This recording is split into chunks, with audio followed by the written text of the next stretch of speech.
Welcome to Padmaja Reddy kitchen. నేను మీ పద్మజారెడ్డిని. ఈ రోజు తయారు చేయబోయే రెసిపీ క్యారెట్ ఫ్రై. క్యారెట్ ఫ్రైకి కావాల్సిన పదార్థాలు: ఒక 300 గ్రాములు క్యారెట్ తీసుకున్నాము. ఇలాగా తీసుకొని దానికి పీల్ చేసి తొక్క తీసేసి సన్నగా తురిమి పెట్టుకున్నామండి. దానికి కరివేపాకు, ఒక 3 ఎండుమిర్చి, ఒక టేబుల్ స్పూన్ వేరుశనగపప్పు, ఒక 6-7 వెల్లుల్లిపాయలు, ఒక మీడియం సైజు ఉల్లిగడ్డలు తీసుకొని సన్న ముక్కలు చేసి పెట్టుకున్నాను. దానిలో ఒక స్పూన్ ఆయిల్ వేసి వేరుశనగపప్పు వేసానండి. కొంచెం ఫ్రై చేసి పక్కన పెట్టుకుంటాను. దాకా వేరుశనగపప్పు ఫ్రై చేసుకున్నాను కదండి. ఈ ఆయిల్లోనే, అదే ఆయిల్లోనే, అదే పాన్లోనే ఇంకొక గంటి అంటే ఒక 2 టేబుల్ స్పూన్లు సరిపోతుంది ఈ ఫ్రైకి. ఇప్పుడు ఇందులో పోపు సామానండి: కొంచెం ఆవాలు, మినప్పప్పు, పచ్చనగపప్పు, కొంచెం జీలకర్ర, అంతే. ఈ 4 అండి వేసేసుకొని అలా కొంచెం లైట్గా ఫ్రై చేసేస్తానండి. కొంచెం వేగనియాలి పోపుని. చిటపట్లాడుతుంది కదా, ఆవాలు చిటపట్లాడుతున్నాయి. ఇప్పుడు ఇందులో వెల్లుల్లి రెబ్బలండి కొంచెం నలగొట్టి పెట్టాను, అవి వేసేస్తున్నాము. కొంచెం వేగనిచ్చి ఇప్పుడు ఇందులో మనం కట్ చేసి పెట్టుకున్నాం కదా ఉల్లిపాయ ముక్కలు, ఇవి వేసేయాలి. తర్వాత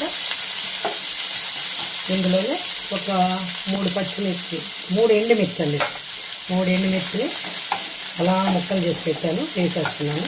ఈ పోపులో ఉల్లిపాయలన్నీ వేగేసేయండి. ఇప్పుడు ఇందులో మనము ముందుగా తురిమి పెట్టుకున్నాం కదా ఈ క్యారెట్ తురుమునంతా ఇందులో వేసేస్తాను.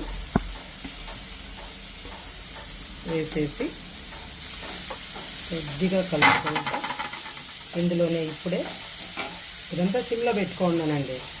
ఇప్పుడు ఇందులో 2 రెమ్మలు కరివేపాకు కొద్దిగా కలుపుకుంటా, ఒక 1/2 టీ స్పూన్ పసుపు, తగినంత ఉప్పు. మనకి సాల్ట్ ఎంత కావాలంటే అంత కలుపుకోవచ్చండి మన టేస్ట్ని బట్టి. ఇప్పుడు దీన్ని మొత్తాన్ని మనం ఇలా కలిపేసుకొని బాగా ఆయిల్ ఇదంతా పోకుండా కలిసేటట్టు కలుపుకొని దీనికి మూత పెట్టేస్తానండి. మూత తీసి చూస్తామండి. ఇప్పుడు ఏం లేదండి, మధ్యలో ఇలా కలుపుతూ ఉంటే మనకి మాడిపోకుండా అలా అయిపోకుండా 4 పక్కలు కలుపుతూ ఉంటే బాగా ఉడకట్టి ఇలా కలుపుకుంటే మళ్ళీ మూత పెట్టి మధ్యలో అలా కలపండి అండి. బాగా దగ్గరగా ఫ్రై అయిపోయింది.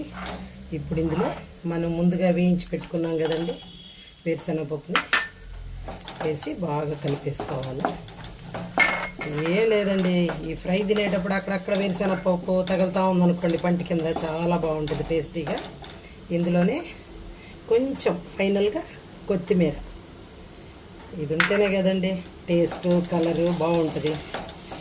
ఇంతేనండి, ఇంకా స్టవ్ ఆఫ్ చేసేస్తాను. ఫ్రై రెడీ అయిపోయిందండి. ఇప్పుడు సర్వింగ్ బౌల్లోకి తీసుకుంటాను. ఇందులో కారం వేయలేదండి అసలు, ఎందుకంటే 3 ఎండుమిర్చి చేసుకున్నాం కదా, కారం పర్ఫెక్ట్గా సరిపోయింది. ఇలా చేసుకున్నాం అనుకోండి చాలా బాగుంటుంది. చిన్నపిల్లలైనా ఇష్టంగా తింటారు, మనమైనా సరే చపాతీలోకి దేంతోకైనా అన్నంలోకైనా తినొచ్చు, చాలా బాగుంటుందండి. మా వీడియోస్ మీకు నచ్చినట్టయితే లైక్ చేయండి, సబ్స్క్రైబ్ చేసుకోండి, బెల్ ఐకాన్ ప్రెస్ చేయండి.